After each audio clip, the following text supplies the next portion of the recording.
자, 이제 창세기 이제 첫 번째 오늘 강의가 시작되는데요. 혹시 아직까지 지난주 강의를 안 들으신 분은 반드시 지난주 거를 들으셔야 돼요. 그래야지 이게 다 이해가 됩니다. 그러니까 지난주 거를 잘 들으시고 이제 오늘부터 시작하는데, 우리가 창세기 하면 생각나는 게 있습니다. 그것은 바로 천지창조인데요. 그래서 이제 사람들은 천지창조하면은 이제 생각나는 그림이 있습니다. 그림 하나를 혹시 띄워주실 수 있을까요? 바로 저 그림입니다. 그래서 미켈란젤로가 지금의 이 바티칸에 있는 그 성당에 이제 벽에다 그려놓은 거죠. 그래서 저 그림이 뭐예요? 하나님께서 이렇게 손으로 딱 이제 태초에 하나님 말씀으로 천지를 창조하신다는 그 말씀 자체를 이 손가락으로 이렇게 상징해 놨습니다. 그러면서 이제 아담이 왼쪽 손을 이렇게 하면서 하는 이제 미켈란젤로의 이제 작품인데요. 사실 우리는 저 그림만 알고 있는데 미켈란젤로가 저 그림을 하나를 그린 게 아닙니다. 더 많은 그림을 그렸는데, 한번 다음 그림 보여주시면, 저 성당에 가면은 저 벽 천장 전체가 이제 저 그림입니다. 그래서 저 그림이 어찌 보면은 뭐 20m 높이에 진짜 41m, 13m 폭의 엄청나게 큰 그림인데, 저 그림을 4년 동안 이제 벽에 붙어가지고 그렸는데, 저 중간에 천지창조, 아까 하나님의 모습이 있어요. 자, 그래서 제가 이제 오늘부터 우리 이 저녁 강의에 오시는 분들에 한해서는 제가 이제 그림 한 장씩을 다 그림 받으셨죠? 예, 그림 한 장씩을 제가 칼라로 프린트 해가지고 이제 드리려고 합니다. 그래서 이 그림 다 받으셨죠? 예, 그 그림이 뭐냐? 바로 미켈란젤로 천지창조 전체 그림입니다. 나중에 기회가 되면 저 그림을 가지고도 설교를 할 수 있어요. 저 그림 자체가 너무나도 신학적으로 잘 돼 있기 때문에 오늘은 이제 그걸 좀 절제하고 창세기에 대해서 이제 한번 나눠보려고 합니다. 창세기는 이제 우리가 저 이제 말씀, 태초에 하나님이 천지를 창조하셨다는 저 말씀을 한번 보시면은, 우리가 퀸즈 한인교회 앞으로 이 히브리어 성경 39주를 갈 사람들인데, 최소한 1장 1절 하나 정도는 우리가 원어인 히브리어로 한번 읽어봤으면 좋겠어요. 자, 그래가지고 어차피 뭐 다 같이 모르는 거니까 그냥 저를 따라하시면 됩니다. 한번 따라해 볼게요. 베르시트 바라 엘로힘 엣 하샤마임 벳 하에레츠. 멋있죠? 멋있습니다. 쓰실 수 있는 분은 한번 써보세요. 그것도 멋있어요. 그래서 태초에, 그래서 히브리어 성경의 창세기는 우리처럼 제네시스 혹은 헬라어로 게네시스라고 하지 않고 베르시트라고 합니다. 그것은 뭐냐? 바로 첫 단어인 in the beginning, 베르시트, 첫 번째 그 시간에라고 하는 저 왼쪽에 있는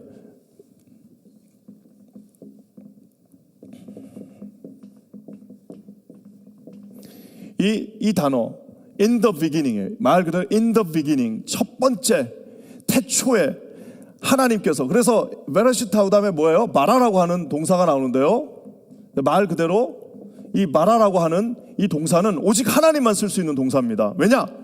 창조할 수 있는 사람은 하나님밖에 없어요. 모든 인간은 있는 거에서 만드는 거지, 말 그대로 없는 거에서, 진짜 말 그대로 엑스 니힐로라고 그러죠. 아무것도 없는 곳에서 뭔가를 창조할 수 있는 사람은 하나님밖에 없습니다. 그래서 이 바라라고 하는 동사는 하나님만 사실상 쓸 수 있는 신학적인 동사입니다. 그래서 베르시트 바라 엘로힘, 말 그대로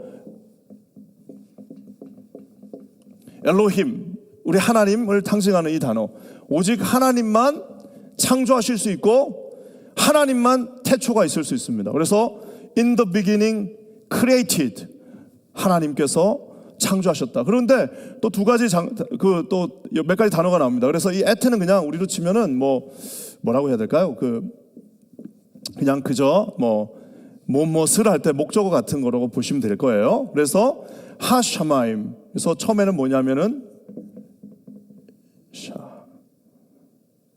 샤마임, 하샤마임, 이거는 뭐냐면은 하늘과, 그래서 우리 샤마임 중창단도 있어요. 하늘 중창단. 그 다음에 베에트, 아까 제가 말한 똑같은 이 뭐라고 할까요? 일종의 목적어를 말해주는 베에트. 그 다음에 뭘까요? 땅이 나오죠. 그래서 하 전치사, 이 정관사 하가 붙어서 하 아레츠. 그래서 지금도 이스라엘은 이 아레츠라고 하는 땅이 굉장히 중요합니다. 자, 그러면은 여기 보시면요, 벌써 시작부터 이게 급이 다릅니다. In the beginning. 태초를 논할 수 있는 사람 하나님밖에 없습니다. 마라, 창조할 수 있는 사람 하나님밖에 없습니다. 이 하늘에 대해서, 즉 코스모스 전 우주에 대해서 아는 사람 하나님밖에 없습니다. 아레츠, 이 땅, 우리가 뭐 지구에 대해서는 다 안다고 생각하지만 심지어 지구에 대해서도 아는 게 거의 없습니다. 그래서 저기 나와 있는 저 단어는 오직 하나님만 쓸 수 있는 단어, 하나님만 아시는 단어입니다. 그래서 자, 아까도 제가 얘기한 것처럼 이 베리시트라고 하는 이 in the beginning이라는 걸 가지고 히브리어 성경은 이제 창세기라고 말하는 거고, 우리는 이제 헬라어, 라틴어, 즉 게네시스라고 하는 헬라어와 라틴어를 이제 본받아서 제네시스, 차 이름 아닙니다. 제네시스라고 해서 창세기가 된 거예요. 한국말이 더 오히려 가깝죠. 창세기 하면은 이제 막 처음부터 시작되는 그 이야기다라고 이렇게 되는 겁니다. 그래서 우리 다시 한번 따라해 볼까요? 자, 이제 우리 킨자니 교회 성도들은 금요일 날 나오신 분들은 이제 히브리어로 1장 1절, 창세기 1장 1절을 이제 읽을 수 있는 겁니다. 한번 따라해 보세요. 베르시트, 바라, 엘로힘, 엣, 하샤마임, 베엣, 하에레츠. 예, 간단하죠? 예. 자, 어디 가셔서 나는 I can speak Hebrew 딱 이렇게 얘기하시면 됩니다. 그래야지 빨리 배워요. 그래서 하시면 되고요. 자, 요 단어가 왜 중요하냐? 제가 예전에 한번 새벽 기도 때 한번 잠깐 나눈 적이 있는데, 제가 아는 선교사님 한 분이 유조선을 타는, 그러니까 말 그대로 1985년이니까 몇 년 전입니까? 거의 뭐 40년 전이잖아요. 40년 전에 유조선을 탔습니다. 그러니까 진짜 1등 항해사로 그 큰 정말 유조선을 탔는데, 이 선교사님이 예수님을 믿게 된 하나의 계기가 그 큰 유조선, 자, 인공위성에 의해서 항로를 따라다니는 그 큰 유조선도 갑자기 태풍이 부니까, 바람이 부니까 진짜 추풍 낙엽이 진짜 움직이는 것처럼 그렇게 되더래요. 그 상황에서 갑자기 자기도 모르게 하나님 말씀을 읽었는데, 첫 번째 In the beginning God created the heaven and the earth. 그 태초에 하나님 천지를 창조하셨다는 그 말씀을 딱 듣는데, 그 막 풍랑이 있는 바다에서 막 흔들리는 그 유조선 안에서 그분이 이제 하나님을 영접하게 됐다라는 그 이야기를 들었습니다. 여러분, 우리가 이 창세기 1장 1절을 어쩌면은 이것은 믿음의 시작점입니다. 그 창세기 1장 1절을 믿으면 하나님의 존재를 믿을 수 있어요. 왜냐? 하나님이 태초에 천지를 창조하셨다는 것을 믿으면 그 다음부터는 하나님이 홍해를 가르는 것도 쉽고요, 하나님이 죽은 사람을 살리는 것은 뭐 별것도 아닌 거가 되는 거고요, 하나님이 태양을 멈추게 하는 것은 뭐 그거 증명할 필요도 없어요. 하나님이 홍수로 심판하고 불로 소돔과 고모라를 심판할 수 있다, 그까짓 것 하나님이 태초에 이 천지를 창조하셨다는 것을, 모든 우주를, 그것도 말 한마디로 창조하셨다는 걸 믿으면 그 순간부터는 나머지는 그냥 덩달아 다 따라오는 것이 됩니다. 근데 저 1장 1절을 믿지 못하는 사람들이 있습니다. 1장 1절을 믿지 못하면 어떻게 되느냐? 모든 기적을 다 연구해서 이게 되냐 안 되냐를 따져야 되는 거예요. 물로 포도주를 바꾸는 것도 그거 믿을 수가 없어요. 왜? 과학적으로 이게 증명이 안 되잖아요. 태초에 하나님이 이 heaven and the earth, 천지, 말 그대로 모든 코스모스를 말씀 한마디로 창조하셨다는 게 믿어지면 그때부터는 모든 게 믿어지는 거고, 그게 안 믿어지면 예수님이 무좀 하나 고칠 수 없어요. 무좀 하나 그 발에 있는 무좀을 어떻게 고치냐? 그 약을 써야지 고치지 하고 말할 수밖에 없는 겁니다.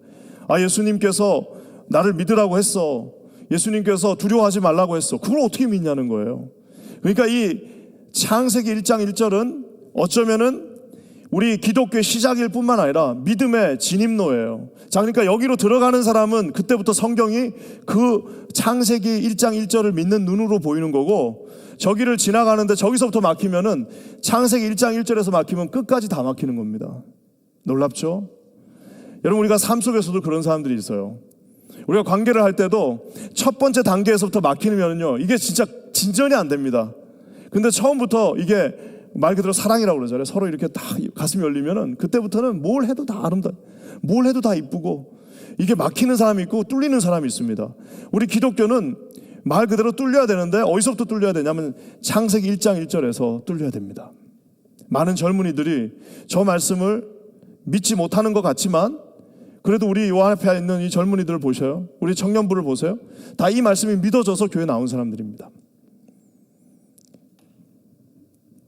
제가 예전에 성경 공부를 한번 한 적이 있었는데 한 5년 동안 어떤 한 집단, 어떤 한 그룹을 제가 성경 공부한 적이 있었습니다. 그 그룹은 이제 진짜 말 그대로 대한민국 최고의 엘리트들이 모여있는 그룹이었습니다. 진짜 대한민국에서 제가 지금까지 봤던 최고로 공부 잘하는 분들이 거기에 이제 모여 계신 거예요. 근데 그분들을 제가 5년 동안 성경 공부를 했는데 제가 처음에 실수를 했습니다. 어떤 실수를 했냐면은 야 이거 뭐 대단한 분들이 계시니까 이거 막 이게 강의를 좀 막 이렇게 어렵게 하고 좀 뭔가 이렇게 해야겠다 해가지고 막 어려운 거를 이렇게 강의했는데요. 제가 한 몇 개월 하다가 깨달은 게 있습니다. 그것은 뭐냐면은 누구든지 믿음을 안에서는 말 그대로 하나님이 태초에 천지를 창조하셨다고 믿는 그 사람들에게는 그때부터 가장 중요한 것은 복잡한 이론이 아니라 그때부터 가장 중요한 것은 복음이라는 사실입니다.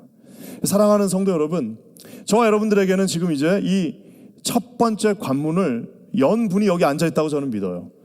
만약에 이게 안 믿어지지, 그러니까 지금 여기는 두 종류의 사람이 있어야 되는데 첫 번째는 저게 목사님 너무 잘 믿어져서 더 이상 저거는 설명 안 해주셨으면 좋겠습니다가 제가 볼 때 여기 한 70%.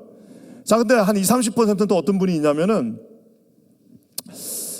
잘 솔직히 저게 인간적으로 내가 저걸 완전히 믿을 수는 없지만 내가 한번 그래도 이번 39주 동안 내 마음을 한번 푹 열고 한번 내가 한번 따라가 보겠습니다 하는 윌링네스가 있는 분들하고 이제 같이 가는 겁니다. 근데 나는 저 죽어도 안 믿어지고 난 안 믿을 거다라는 하시는 분은 죄송하지만 지금 일어나면 너무 서로 힘들어지니까 다음 주부터 안 오셔도 돼요. 진짜.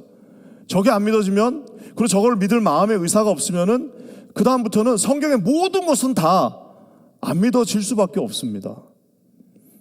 사랑하는 성도 여러분, 오늘 우리는 이제 창세기 1장 1절을 시작으로 해서 이제 전체 창세기를 오늘 45분 동안 돌아볼 예정입니다. 벌써 10분이 갔으니까 시간 얼마 안 남았죠. 자, 이제 쭉 가보는데요. 자, 창세기는 누가 저작을 했을까? 전통적인 견해는 맞습니다. 모세가 창세기를 저작했다라는 것이 이제 트래디셔널 전통적인 견해고요. 자, 근데 이제 18세기가 되고 19세기가 되면서 이 비평이라고 그러죠. 크리티시즘. 이 크리티시즘이라고 하는 비평학이라는 것이 나오면서 말 그대로 아니 모세가 자기 죽은 다음 이야기를 어떻게 쓰냐 이거예요. 그렇잖아요. 저기 신명기 뒤쪽 보면은 아니 모세가 죽고 난 다음에 이야기를 자기가 어떻게 살아있을 때 쓰냐 이겁니다.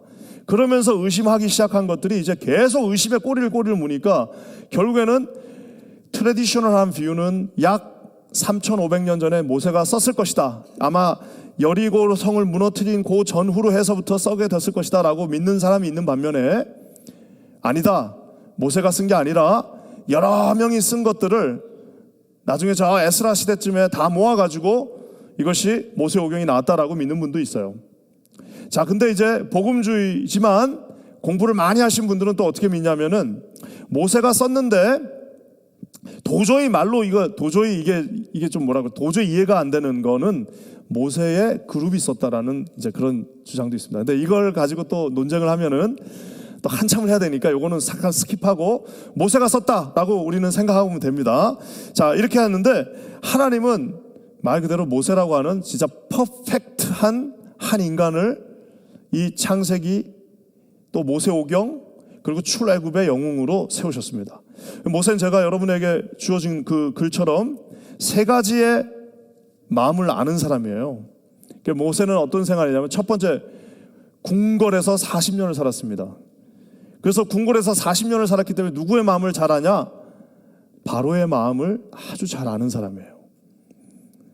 여러분 이게 말 그대로 어떤 한 그룹의 리더가 되려면 자기만 잘 아는 게 아니라 자기의 적도 잘 알아야 됩니다. 우리는 크리스찬으로서 우리 하나님도 잘 알아야 되지만 마귀가 뭘 좋아하는지도 알아야 돼요. 마귀가 좋아하는 게 뭐가 있을까요? 네, 아마 마귀는 지금 굉장히 마음이 아플 겁니다. 왜? 우리가 이렇게 모여 있잖아요.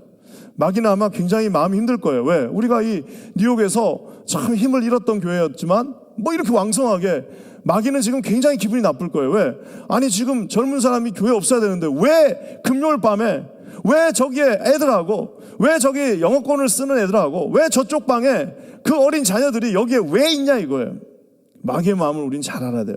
그래서 제가 가끔 약간 우리 C.S. 루이스의 표현에 의하면, 변증학자였던 C.S. 루이스의 표현처럼 말 그대로 우리는 하나님이 기뻐하시는 일을 하지만 마귀가 가장 싫어하는 일만 골라서 하면 된다라고 아주 명확하게 표현한 것이 저는 맞다고 생각합니다. 마귀는 지금 이 시간에 어쩌면 우리 안에도 있을 수 있습니다. 어떤 모습으로요? 이게 교회가 잘 되는 게 싫어요. 옛날 그 모습이 좋아요. 그냥 교회가 잘 되는 게 중요한 것이 아니라 내가 내 자리 안에서 내가 하던 대로 내 모습대로 서 있는 그 모습이 더 좋다라고 계속해서 우리 가운데 은근히 속삭여 줄 수 있습니다. 사랑하는 성도 여러분, 오늘 우리는 말 그대로 여기에 바로의 마음을 가장 잘 아는, 말 그대로 우리 이집트의 왕자 프린세스 오브 이집트 그 영화를 보면은 둘이 같이 크는 걸로 나오죠. 그렇게 됐는지는 모르겠지만 어쨌든 궁궐 안에서 컸기 때문에 바로가 무슨 생각을 하고 있고, 저 정도 됐으면 저 친구는 앞으로 어떤 반응을 할 것이며 쟤는 어떻게 우리를 치러 올 것이라는 것을 아마 모세는 다 알고 있었을 겁니다. 왜냐, 40년 동안, 어쩌면 40년이나, 여러분 40살 넘어서도 학교 가서 공부하는 사람 거의 없잖아요. 모든 고대 근동의 공부는 15살에서 20살이 되면 다 끝납니다. 그러니까 결국에는 모세도 궁궐 안에서 모든 당시의 교육이 다 끝났고, 우리가 아는 것처럼 인생의 가장 찬란한 순간에 그 사람은 고급 애국어를 쓸 줄 알았고, 그리고 바로 앞에서 당당하게 지팡이 하나 들고 옆에 아무 힘이 없는 아론하고 같지만 그 앞에서 그 바로의 얼굴 똑똑히 보면서 똑바로 자기가 원하는 것을 말할 수 있는 나름대로 실력이 있었던 사람입니다. 만약에 그 사람이 그냥 광야에서만 있었어요, 80년을. 그럼 물론 하나님이 어떻게든 하겠죠. 뭐 통역을 시켜서라도 하겠지만, 갔는데 통역 세우고 또 가가지고 막 바로 궁전 처음 들어가가지고 막 절달들 떨어가 다리가 두두두 떨리고 막 가가지고 그 앞에서 몸만 어디를 눈을 쳐다봐야 될지를 모르고 제 옆에 있는 사람 누군지도 모르고 이러면 얼마나 불편했겠습니까? 비록 40년 만에 다시 돌아갔지만 보는 순간 제가 바로고 저 옆에는 보디발 같은 그런 시중대장일 거고, 쟤는 술 먹는 술 맡은 관원, 제가 왕비일 것이고, 그것들을 다 이해하고 있으니까 어떻게 해요? 바로 정확하게 what they want, 우리가 원하는 거는 나가서 제사 드리는 거니까 우리를 보내달라고 정확하게 자기 말을 할 수 있는 겁니다. 사랑하는 성도 여러분, 저와 여러분들이 여기서 한 가지 우리가 배울 게 있습니다. 그것은 뭐냐면은, 어쩌면 저는 우리 다음 세대 자녀들이 우리에게 이런 역할을 해줄 수 있는 바로 이 모세와 같은 그런 리더라고 저는 생각합니다. 저는 지금도 이 미국에서 20년을 넘게 살았지만 아직도 왠지 그 어디 미국 사람들하고 가면은 뭔가 좀 꿀리는 것 같고 느낌이 좀 이상해요. 20년이 넘었는데도 아직도 저기 뭡니까 식당 같은데, 고급 식당 가면은 뭘 주문해야 될지 아직도 솔직히 모르겠어요. 그냥 아는 척하는 거지 사실 모르겠습니다. 우리 자녀들 그렇지 않잖아요. 또박또박하게 자기가 원하는 것을 말할 수 있는 우리 자녀들인데, 우리가 그래서 기도할 수 있어야 돼요. 하나님, 이 세상을 잘 아는 우리 자녀들이 하나님의 말씀 안에서 말 그대로 이 창세기 정신을 가지고 자라나서 이 아이들이 세상을 향해 나갈 수 있게 해주십시오라고 기도할 수 있습니다. 근데 참 놀라운 것은요, 우리가 애굽에서 무려 40년을 지냈지만 창세기 2장에 잠깐 언급되어 있는 것밖에 없어요. 그러니까 하나님의 눈은 또 다른 겁니다. 하나님의 눈은 그 애굽에서 궁궐에서 배운 게 중요한 게 아니에요. 그거는 창세기 50장 전체에서 2장에 그냥 그 앞부분 뒷부분에 살짝 넣어놓고 그냥 끝내버립니다. 우리가 생각할 때는 거기서 받은 교육이 중요하고, 우리가 생각할 때는 그가 받은 그 어떤 모든 당시의 어떤 천문학과, 수리학과, 수사학과 이런 모든 교육들이 중요하다고 생각하지만 하나님의 눈에 중요한 건 한 가지입니다. 그것은 뭐냐면 그 모세가 과연 순종할 수 있느냐예요. 그 모세가 과연 하나님 앞에 지팡이를 들 수 있느냐입니다. 그 모세가 지금 계산을 해갖고 홍해를 가르면은 그 사람은 여러분 절대 홍해를 가를 수 없습니다. 계산을 해서 홍해를 가르는 것이 아니라 순종해서 지팡이를 치라고 할 때 그 지팡이를 칠 때에 물이 갈라지는 것을 볼 수 있는 사람은 여러분 공부를 많이 하고 똑똑한 사람이 아니라 순종하는 사람이라는 거예요. 내가 왕궁 출신인데, 내가 왕궁에서 배운 바에 의하면, 물이 갈라지려면 최소한 바람이 이만큼 불어야 되고요, 이 물이 갈라지려면 이것은 불가능하고, 설사 갈라진다 하더라도 저기가 질퍽질퍽해서 건너갈 수가 없어요. 설사 갈라지고 이것이 질퍽질퍽한 게 멀렀다 해도 저기 애굽의 군대가 쫓아오는 건 어떻게 막을 겁니까? 라는 too much question이 있으면 그 물을 가를 수도 없고, 설사 갈랐다 해도 넘어갈 수도 없고, 뒤에 하나님의 불기둥이 그걸 막는다는 사실도 인지할 수가 없습니다. 오늘 이 모세는 모든 교육을 받았으나 하나님 앞에 철저하게 순종했던 사람입니다. 두 번째, 모세는요, 목동생활 40년 했습니다. 목동생활 40년을 하면 누구의 마음을 제일 잘 알까요? 목동생활 40년을 했습니다. 처가살이 40년. 인간의 마음을 잘 압니다. 적의 마음을 알고 인간의 마음을 알아요. 애굽의 왕실과 정반대 상황인, 진짜 말 그대로 진짜 텐트에서 이 이드로 장인의 그 처가살이 해보신 분 있으시겠죠? 저도 조금 해봤는데요, 만만치 않습니다. 그리고 뭘 해야 될 것 같아. 자꾸 뭔가를 여기서 가만히 있기가 힘들어요. 뭔가를 나가서 마당이라도 쓸어야 될 것 같고, 그 생활을 40년 동안 했습니다. 왕자였던 사람이, 멋있었던 사람이, 우리 10개 영화에서 찰턴 헤스턴으로 나오죠. 지팡이 하나 들고 가서 막 우물가에서 이렇게 불량배들을 물리쳤던 그 찰턴 헤스턴이 가서 40년 동안 이제 장인어른 밑에서 양쳐야 되는 거예요. 인간이 무엇이고 인생이 무엇인지, 손에 있었던 모든 힘이 다 빠지고, 어쩌면은 나중에 하나님께서 광야 생활할 때 그저 광야에서 하루하루 먹고 사는 거를 40년 동안 반복해서 훈련시켰습니다. 어쩌면은 저도 목회를 이제 하면서 30대 때 목회자였을 때가 있고, 나이를 조금씩 먹어가잖아요. 근데 아마 60대, 70대 목회자가 되면 그때쯤 되면 좀 뭔가를 깨달을 것 같아요. 근데 아쉽게도 그때 되면 이제 은퇴를 해야 되는 거예요. 그러니까 사람들이 그래서 은퇴를 못 하나 봐요. 야, 나 이제 깨달았어 하는데, 당장 나가주세요. 해는 이제 다 깨달았어. 나 이제 인간이 뭔지 알아. 나 이제 슬픔이 뭔지 알 것 같아. 깨달았는데 나가달라는 거예요. 그러니까 이제 그래서 공평한 것 같습니다. 잘 모를 때 그냥 하는 거예요. 자, 근데 이 광야 생활, 목동 생활 40년을 통해서 인간의 마음을 이제 잘 이해하게 되었습니다. 그래서 모세가 부드럽죠. 온유하죠. 예, 모세가 그 온유함이 지면에 가득했다. 그냥 가시가 있고, 말 한마디에 가시가 있는, 뭘 해도 그냥 옆에 주변의 사람 불편하게 하면은, 그거는 이제 목동 생활 40년이 필요한 겁니다.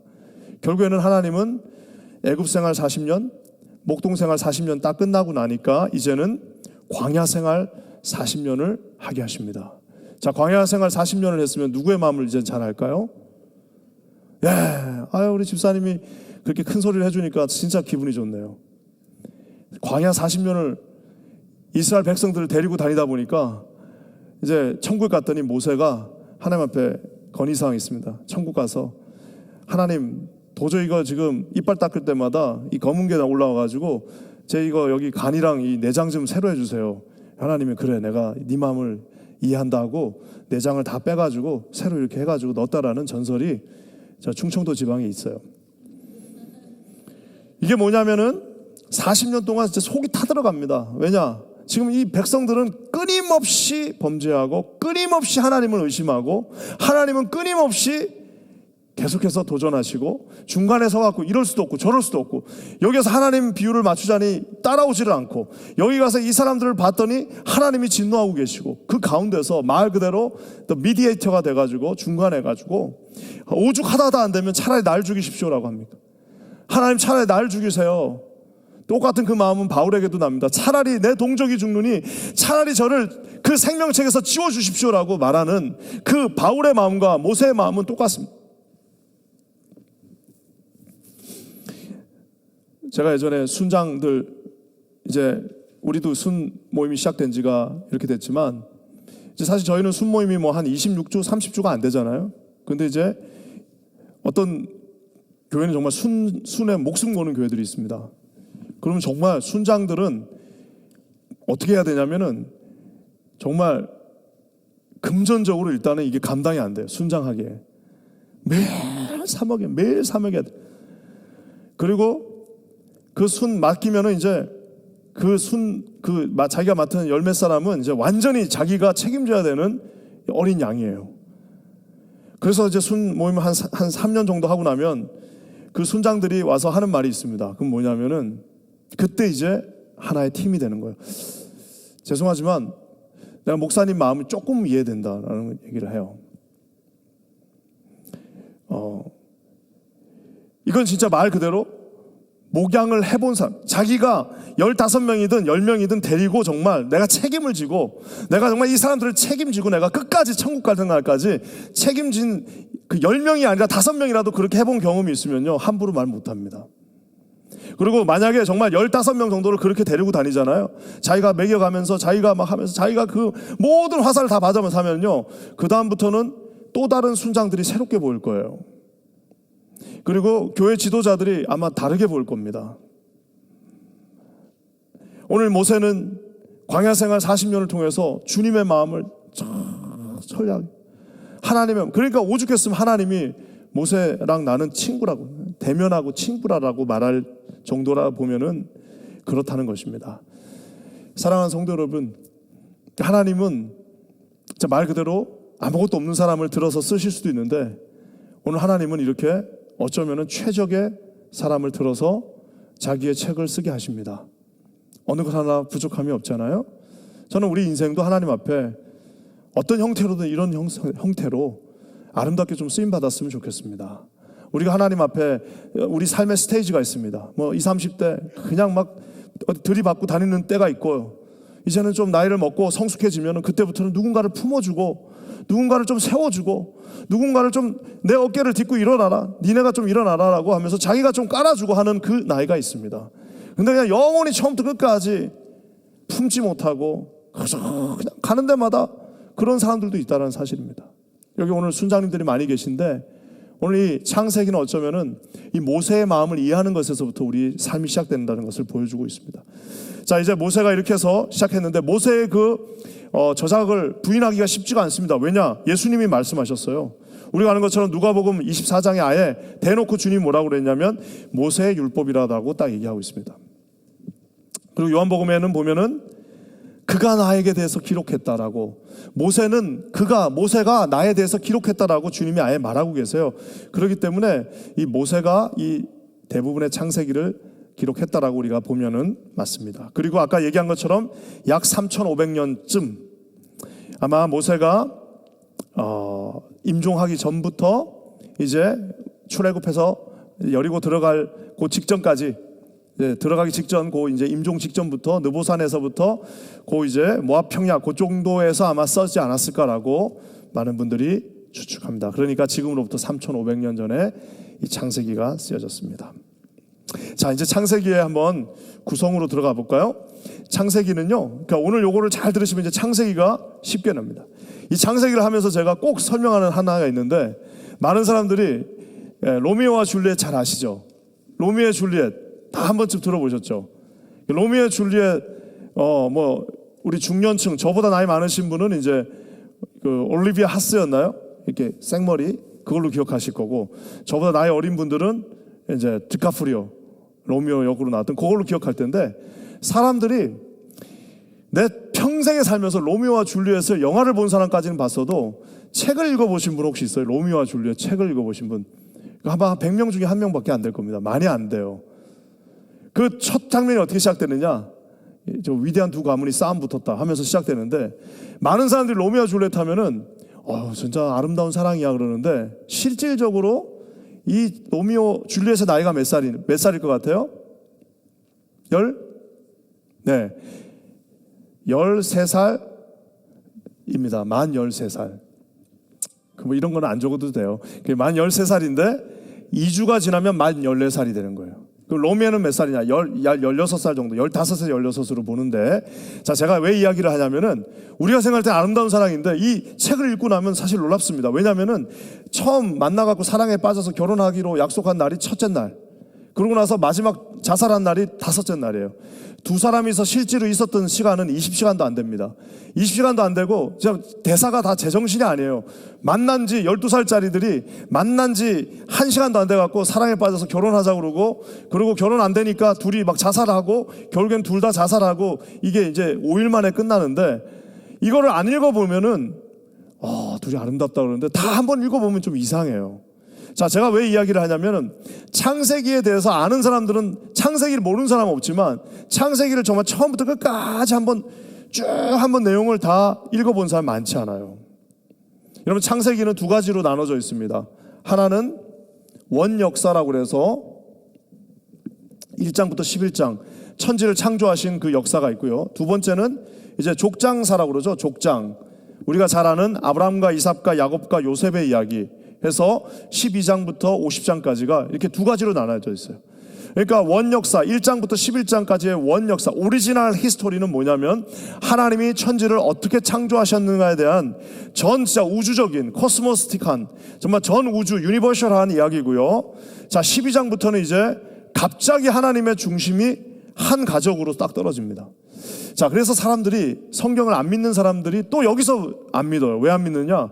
아니 1장부터 11장까지는 전 우주를 창조하고 뭐 바벨탑 사건, 홍수 사건 뭐 이런 사건들이 나오다가 왜 갑자기 12장 가서 한 사람, 그것도 아브라함이라고 하는 한 사람한테 집중하냐라는 거예요. 그것도 말이 되죠? 스케일이 너무 변화가 크다는 겁니다. 전 우주를 다 다루다가 갑자기 12장 가서 한 사람한테 딱 집중하고 솔직히 말해서 11장까지 5분의 1은 전 우주를 다루다가 갑자기 12장부터 5분의 4에 해당되는 그 많은 분량은 한 가족의 이야기로 왜 갑자기 스케일이 작아지는 거예요. 자, 근데 여기서 우리는 정말 놀라운 것을 발견할 수 있습니다. 그것은 뭐냐면은 아까 제가 얘기한 정말 광대하시고 장엄하신 하나님, 하지만 그 강대하시고 장엄하신 하나님이 천지를 창조하신 후에 한 가정을 선택하십니다. 그것이 아브라함이고 믿음의 아비였던 아브라함입니다. 놀라운 사실은 우리가 잘 아는 것처럼 우리가 사도신경을 외울 때 어떻게 외우죠? 한번 사도신경 우리 앞부분 한번 외워볼까요? 시작. 전능하사 천지를 만드신 하나님 아버지를 내가 믿사오며. 자, 여기랑 똑같습니다. 자, 보세요.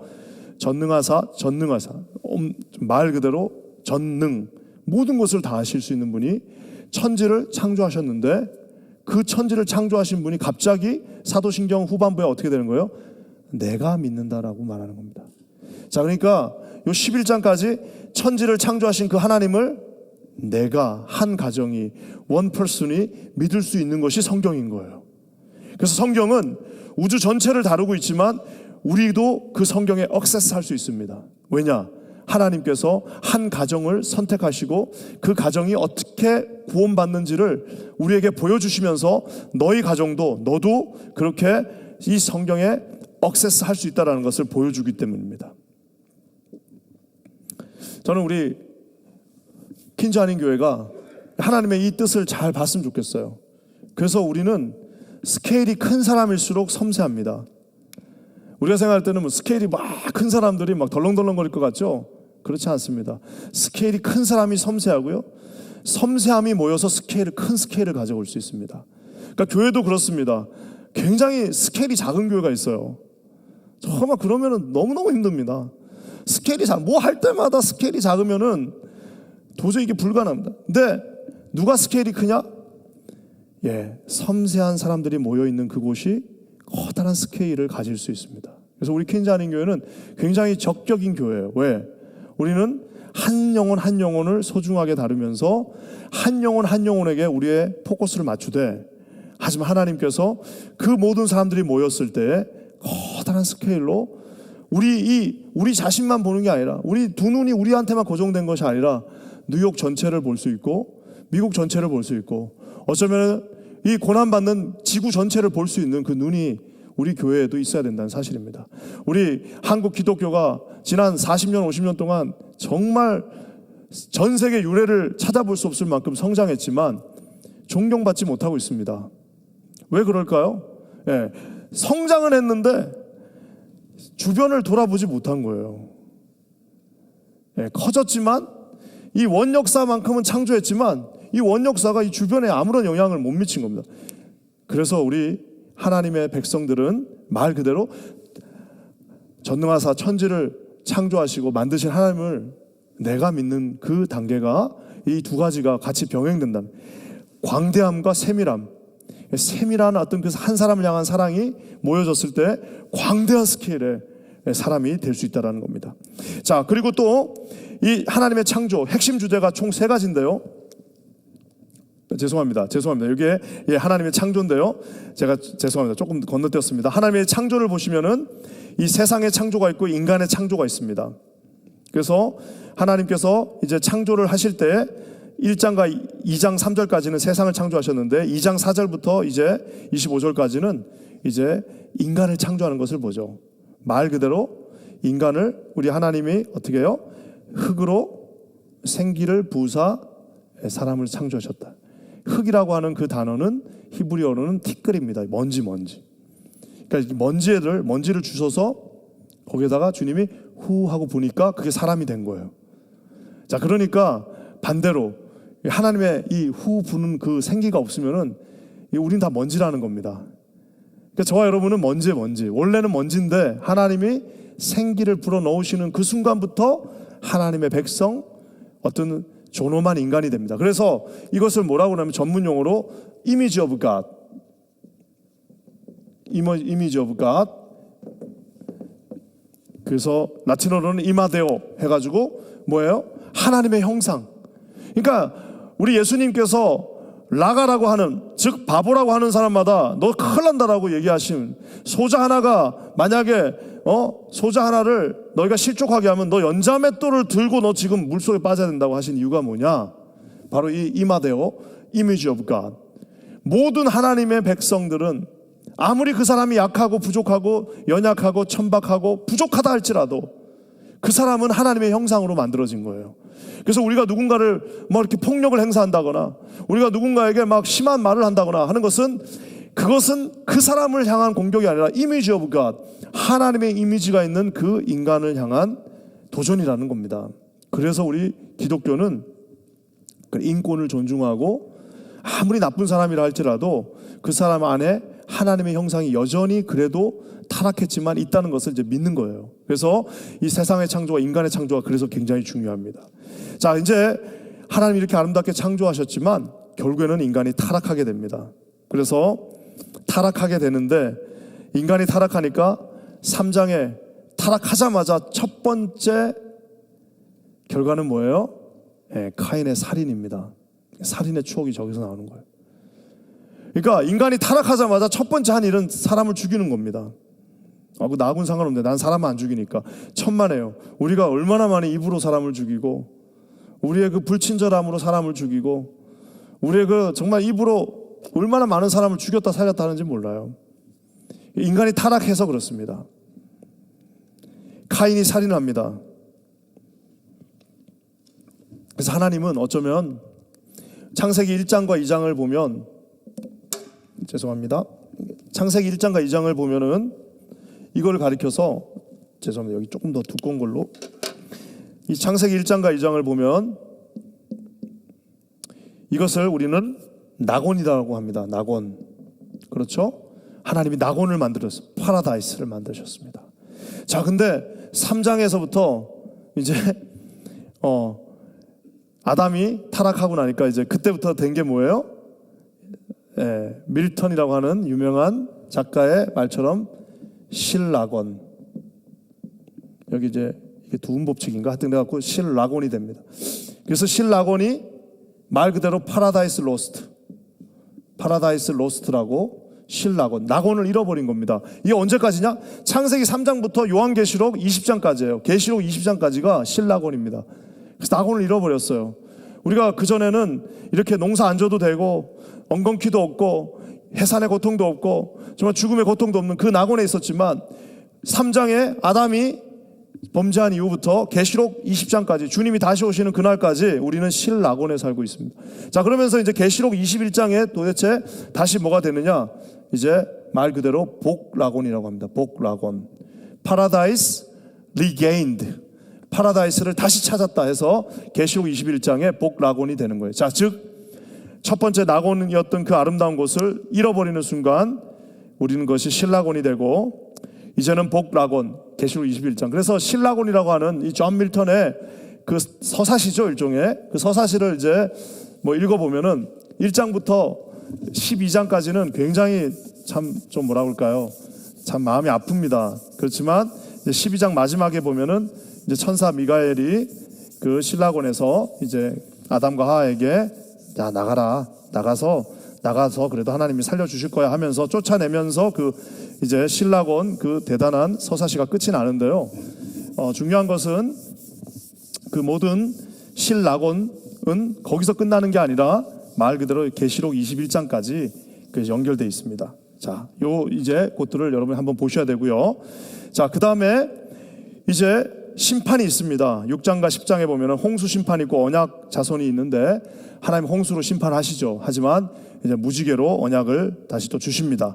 자, 그러면서 반역이 나오는데요. 바벨탑. 그러니까 인간은 끊임없이 이렇게 반역합니다. 자, 그렇게 하는 것이 나오고, 자, 그 다음에 아까 제가 얘기한 것처럼 이것이 요 네 가지가 창조, 타락, 심판, 반역이 원 역사라면 이제 하나님의 선택, 아브라함과 이삭과 야곱과 요셉이 하나의 또 스토리로 12장부터 50장까지 가는데요. 아브라함은 말 그대로 우리가 잘 아는 것처럼 믿음의 조상이죠. 자, 제가 이제 지도를 한 번만 그릴게요. 요거를 뭐 잘 한번 참조해 주세요. 왜? 이게 지도가 굉장히 간단합니다. 그러니까 이 창세기는요, 딱 요 지도 한 번만 보시면, 자, 여기 지중해입니다. 지중해. 그냥 딱 그려야 돼요. 여기 터키, 지금의 터키. 자, 지중해를 딱 그렸습니다. 자, 그럼 여기에 홍해, 이쪽에 이제 이렇게 해서 이렇게 딱 가면 됩니다. 여기가 시내산 대충. 자, 그리고 여기 보면은 이거 뭘까요? 갈릴리. 요거는 사해. 이렇게 생각하시면 됩니다. 자, 그리고 여기 올라가면 여기가 이제 하란이 있어요. 하란이 있고, 자, 여기 강 두 개가 있습니다. 이게 유프라테스 강이라고 하는 거고, 이게 티그리스라고 하는 강입니다. 그리고 강 두 개가 만나면 지금의 쿠웨이트가 나오고, 여기가 바로 페르시아만입니다. 우리가 알죠? 여기 이란. 그러니까 이쪽은 이란이고, 이쪽은 이제 이라크인데요. 여기가 쿠웨이트. 여기 이제, 자, 이제 여기인데, 뭐 이런 거 다 필요 없고요. 딱 중요한 게 하나 있는데 뭐냐면, 여기에 에덴이 한 요 정도 있을 거라고 봅니다. 그냥 그거는 뭐 아무도 몰라요. 그냥 요 정도 에덴이 있다 치고, 바벨탑이 한 요 정도, 지금의 이라크 도시 어디인가 있고, 여기에 우루가 있습니다. 우루, 갈대아 우루. 요 두 강이 만나는 여기에 갈대아 우루. 여기에 누가 있었어요? 아브라함이 있었습니다. 자, 아브라함이 이제 여기 하란으로 불러죠. 그래서 원래는 창조가 여기 됐다면 아브라함이 여기 있다가 하란으로 갔다가, 그 다음에 아브라함이 요 약속의 땅, 즉 지금의 이스라엘 갈릴리와 데드시 사이에서 왔다 갔다 하다가, 그 다음에 나중에 야곱은 또 하란으로 도망갔다가 막 거기서 사기꾼 만나고 하는 그 스토리가 갔다가 결국에는 요셉에 이르러서 여기 이집트로 들어가는 거예요. 요것만 딱 기억하시면 됩니다. 여기가 약속의 땅, 지금의 이스라엘이면 저쪽에 지금의 이라크가 있는 거기서 아브라함이 올라가서 시리아 땅 갔다가 거기서 요 약속의 땅 왔다 갔다 하다가 애굽에 요셉이 갔다가 이제 출애굽하면서 이 애굽에서 나오는 것까지, 요거까지가 이야기예요.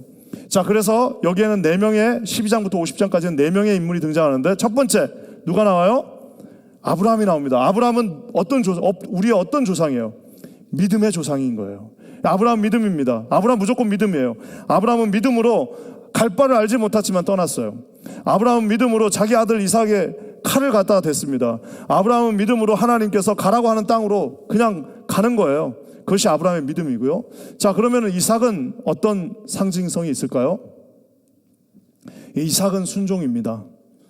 그렇잖아요. 아버지가 시키는 거 순종했어요. 물론 부족함도 있지만 이삭의 모든 삶의 스토리는 순종입니다. 그러니까 순종의 열매가 있는 거죠. 자, 그 다음에 이제 야곱이 나와요. 야곱은 이 사기꾼인데, 하나님은 사기꾼을 교육시키기 위해서 사기꾼보다 더 사기꾼을 만나게 해주세요. 그게 누구예요? 자기 삼촌 라반이. 그러니까 사기꾼은 더 큰 사기꾼을 만나가지고 하나님이 아주 그냥 뼛속까지 다 바꿔버립니다. 내가 이제 사기치면 안 되겠구나. 라반을 만나게 하시죠. 그렇지만 야곱도 하나 잘하는 게 있어요. 그건 뭐예요? 사다리 타고 올라가고 7년 동안 자기가 원하는 거 있으면 최선을 다해서 하고, 그리고 그래도 하나님이 기뻐하시면 내가 여기다가 하나님 앞에 11조 드리고 내가 여기서 제단을 쌓고 하나님 앞에 제물을 드리고 하겠습니다라는 그 모든 약속을 나름대로 지키는 열정의 사랑입니다. 그리고 마지막에 요셉이 나오는데, 요셉은 어떤 사람이에요? 저는 요셉의 인생을 승리의 인생이라고 말하고 싶습니다. 시작은 조금 이상했어요. 하지만 요셉은 결국 승리했습니다. 하나님 안에서. 그래서 이런 어떤 요 네 사람의 스토리가, 자 이제 저를 한번 봐주세요. 첫 번째 오리지널 히스토리, 원역사 1장부터 11장까지. 창조했지만 타락했고, 타락했지만 하나님께서 어떻게 했다고요? 타락했지만 하나님께서 심판하시면서 다시 이제 반역까지 꾀하는 그 이제 인생, 그것이 이제 원역사라면 12장부터 50장까지는 아브라함과 이삭과 야곱, 거기다가 요셉의 하나님까지 나오면서 50장이 끝납니다. 눈에 확 들어오죠? 이해 안 되시는 거 없죠? 여기까지 다 이해가 되셨죠? 자, 이제 핵심 주제를 몇 개만 말해야 되는데, 핵심 주제가 있습니다. 세 가지가 있는데요. 가장 중요한 것은 하나님은 말 그대로 창조의 하나님. 없는 것을 있게 만드실 수 있어요. 물에서 포도주를 만드실 수 있고, 생명이 없는 것에 생명을 주실 수 있어요. 창조의 하나님. 그 창조의 하나님은 이제 어떤 또 하나님이 되실 수 있냐면은 구속의 하나님. 본인이 창조하셨고 우리를 구속, 즉 redeemed, 다시 구원해 주시는 하나님. 그러면서 창세기에는 또 어떤 것이 나오느냐면 복음이 나옵니다. 그러니까 창세기의 세 가지 핵심은 이겁니다. 하나님은 창조하신 하나님, 하나님은 구원하신 하나님, 하나님은 우리에게 복음을 주시는 하나님. 이 세 가지가 창세기의 핵심 주제인데요. 제가 빠르게 한번 보도록 하겠습니다. 먼저 창조 하나님인데요. 제가 이렇게 보면은 창조론 믿는 분들이 있습니다. 절대로 창조론과 진화론과 창조론은 같이 갈 수가 없습니다. 제가 좀 시간이 많으면 몇 가지를 좀 얘기했으면 좋겠는데, 우리 또 한 가지 또 좀 그런 게 있어요. 이게 젊은 지구론이 있고 늙은 지구론이 있습니다. 그런 거는 이제 너무 디테일한 거라서 여기서 다 말하기는 좀 어렵지만, 자, 중요한 것은 이 창조를 우리가 볼 때, 저와 여러분들 하나님이 천지를 창조했다고 믿지만 많은 과학자들과 지성인들은 이제 말 그대로 이게 우리는 by design이에요. 우리는 하나님이 디자인했다라고 믿지만 세상 많은 사람들은 by 뭐냐면 chance예요. chance. 즉 우연히 이루어졌다라고 믿는 겁니다. 조금 시간이 있으면은 조금 더 이 진화론에 대해서 얘기를 했으면 좋겠는데, 중요한 것은 이 진화론을 보면은 결국에는 뭐냐면은 아무것도 없는 거에서 생겼다는 거예요. 그리고 더 중요한 것은, 그래서 이게 연력학이라고 그러죠. 연력학 1법칙, 2법칙이 있는데 1법칙은 질량 보존의 법칙입니다. 말 그대로 뭔가 있어야지 그 있는 건 절대로 없어지지 않는다는 건데, 그거를 그냥 다 어기는 겁니다. 왜냐하면 없는 거에서 만든다는 거예요. 이 지구가 아무것도 없는데 생겼다는 겁니다. 그건 불가능한 거예요. 있는 거에서 있는 걸 만들 수는 있지만 없는 거에서 있는 걸 만들 수 없어요. 또 두 번째, 연력학 2번은 뭐냐면은 말 그대로 뭔가를 가만히 놔두면 그것이 점점 무질서해집니다. 이렇게 큰 물통에다가 잉크를 넣어버리면 잉크가 자기들끼리 다 이렇게 모이나 안 그럽니다. 막 흩어지면서 엉망이 되는데, 이 사람들은 뭘 믿냐면은 정석으로 이게 돼서 정확하게 균형을 잡는다는 거예요. 말 그대로 이렇습니다. 아까 제가 로미오와 줄리엣 얘기했지만 영어 단어를 A, B, C, D, E, F, G를 수천 개를 놔두고 여기다 다 뿌려놨어요. 진화론자들은 뭘 믿는 거냐면 영어 단어 수천 개를 여기다 뿌려놓고 언젠가 시간이 지나면 한 1억 년이 지나면 이 단어들이 자기들이 알아서 딱 뭉쳐갖고 로미오와 줄리엣 같은 아름다운 작품이 나올 거야 라고 말하는 겁니다. 아메바가 이런 세포들이 수백 개가 여기 있었는데 수천 년이 지나면 이것이 모여서 인간을 만들 수 있다라고 믿어요. 그게 말이 됩니까, 여러분? 그러니까 결국에는 아무것도 없이 우연히는 이루어질 수 없고 누군가가 디자인한 것에 의해서만 이 지구가 생겨날 수 있다는 겁니다. 저는 우리 좀 기회가 되면 우리가 이제 그 창조론도 두 가지가 있습니다. 아까 제가 얘기한 것처럼 너무 그냥 막 모든 걸 그냥 거기다 다 맞춰갖고 과학도 필요 없다 이런 분들도 있는데 그것도 위험합니다. 우리는 그 창조론이 아니라 좀 이제 지적인 창조론인데 오늘 다음 기회가 있을 때 한번 더 이야기하도록 하겠습니다. 자, 두 번째 하나님의 구속인데요.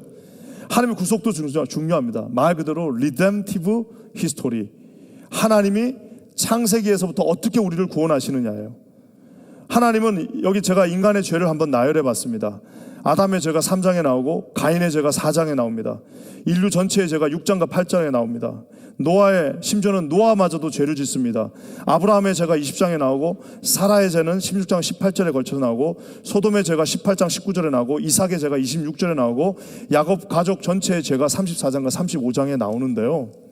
하나님은 끊임없이 죄를 짓는 그 백성들에게 계속해서 이 커버넌트라고 하는 언약을 주십니다. 아브라함에게 언약을 주시고 노아에게 무지개를 주시고 죄송합니다. 아담에게 이제 언약을 주시고 노아에게 무지개를 주시고, 그러니까 첫 번째 언약은 우리가 아는 것처럼 후손, 여자 후손, 창세기 3장 15절에 죄 짓자 말자 하나님이 주셨던 건 뭐예요? 언젠가는 그 뱀이 이제 이 뒤꿈치를 하겠다는 그 언약을 주시는 것이 첫 번째 복음이라는 겁니다. 아브라함에게도 이런 언약을 계속해서 주시죠. 그리고 이삭에게도 언약을 주십니다. 야곱에게도, 그 사기꾼 야곱에게도 사달의 언약을 주시고 이스라엘 언약을 주시고, 얼마나 우리 야곱을 사랑하셨는지 몰라요. 결국에 언약이라는 말은 하나님이 끊임없이 너희들에게 기회를 주겠다는 하나님의 말입니다. 저는 우리 이 기독교가 참 감사한 게, 하나님이 참 좋은 게, 하나님은 언약을 만드시면서 너 이거 어기면 너 나하고 끝장이라고 얘기하십니다. 그렇지만 사람은 그걸 어겨요. 그럼 하나님은 두 번째 언약을 우리에게 주셨어요. 그것이 계속해서 파괴되고 마지막 언약이 뭐예요? 우리 인류 마지막 언약이 뭐예요? 예, 바로 예수 그리스도 십자가의 언약입니다. 십자가에 도저히 안 되니까 그러면 도저히 너희들은 한 단어도 지킬 수 없어. 율법을 한 단어도 지킬 수 없으니까 말 그대로 민수기의 구리 놋뱀처럼 십자가에 달린 예수만 보면 구원받는다라고.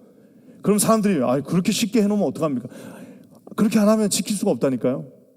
아니 도대체 그러면 막 살다가 예수만 믿으면 돼. 예. 아니 그러면은 저런 도둑 강도도 예수 예.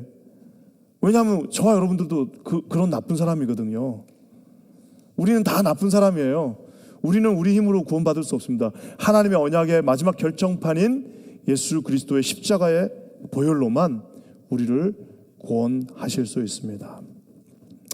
하나님의 복음은 말 그대로 타이팔라지라고. 그러니까 이 창세기에 과연 예수님이 계시냐? 많습니다. 내가 그냥 쑥 내려갈게요. 한번 보세요. 타이팔라지가 뭐냐면은 우리가 저 사람 내 타입이야 그러잖아요. 저 사람 내 타입이야. 이 말이 뭐예요? 나랑 뭐가 이게 저 사람하고 나하고 맞다는 거예요. 타입이에요. 타이팔라지 무슨 뜻이냐? 모형. 즉 저 장면을 딱 보면은 예수님이 생각나는 겁니다. 쉽게 얘기하면 그거예요. 말 그대로 저 장면을 딱 보면은 그리스도가 생각나는 거예요. 하나만 해볼까요? 아담이 생명나무 실패했죠. 하지만 예수님은 어떻게 하셨어요? 예, 십자가 나무에서 생명을 우리에게 주신 거예요. 우리가 잘 아는 것처럼 창세기 3장에 보면은 하나님께서 아담과 하와에게 가죽옷을 입혀 주십니다. 그 가죽옷은 뭐예요? 가죽을 만들려면 누군가를 죽여야겠죠. 그리고 그 가죽옷을 주신 그 하나님은 똑같이 또 우리가 아는 것처럼 아벨의 제사를 드릴 때 아벨이 양을 잡아서 드리죠. 그러면서 똑같이 그 양을 주셨던 주님은 6월절 그 패스오버, 말 그대로 모든 애굽의 사람들이 다 죽어가는 그 6월절에 양 한 마리를 잡아서 거기다가 피를 뿌리면 내가 너를 넘어가겠다라고 말씀하시는 그 장면을 보여주십니다. 그것이 뭐예요?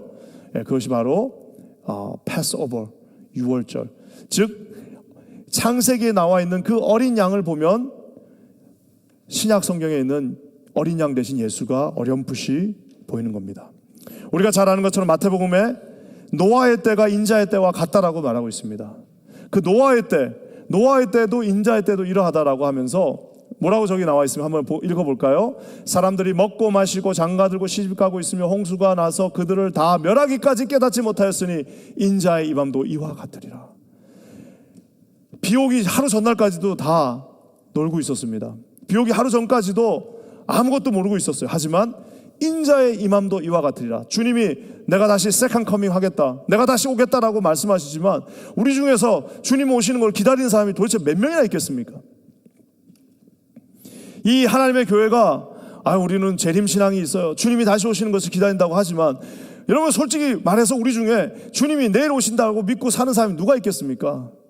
다 맨날 우리 현실에 우리 그 모든 것들이 어쩌면 저 방주가, 어쩌면은 그래서 어떤 신학자는 구약의 창세기에 나왔던 방주는 지금 이 시대에 살아있는 교회다라고 말하기까지 하는 거예요.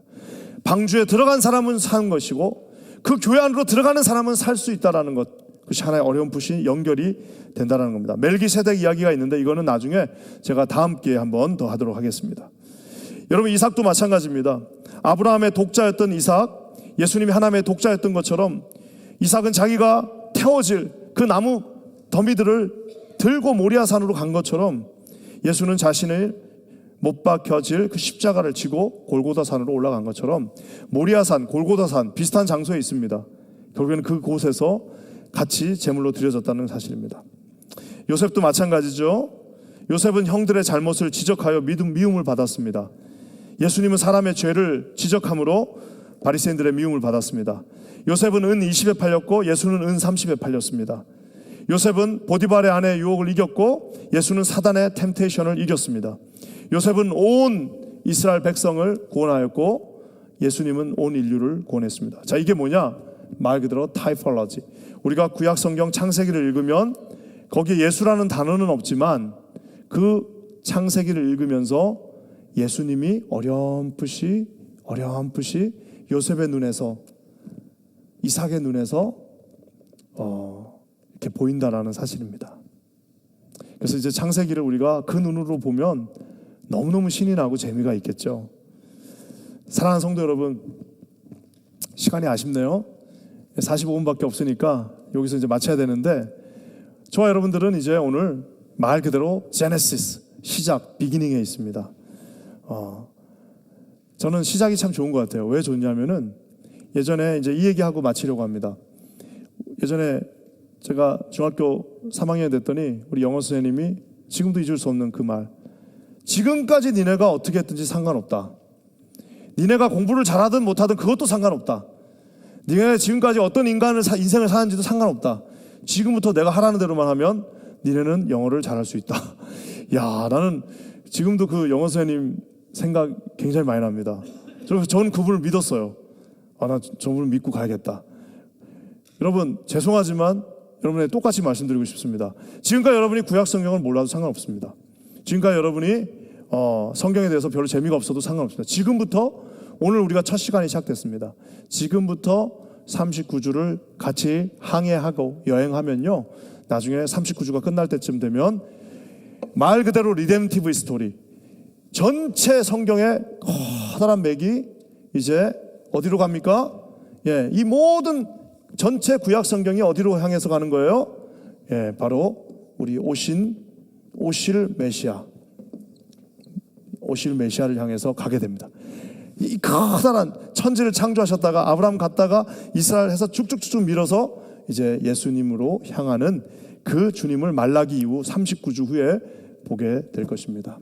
그러고 나서 이제 또 언젠가 하나님 기회를 허락해 주시면 또 이제는 27주 신약 성경을 하게 되면 우리 퀸즈 한인교회가 말씀 위에 굳게 서는 교회가 될 것입니다.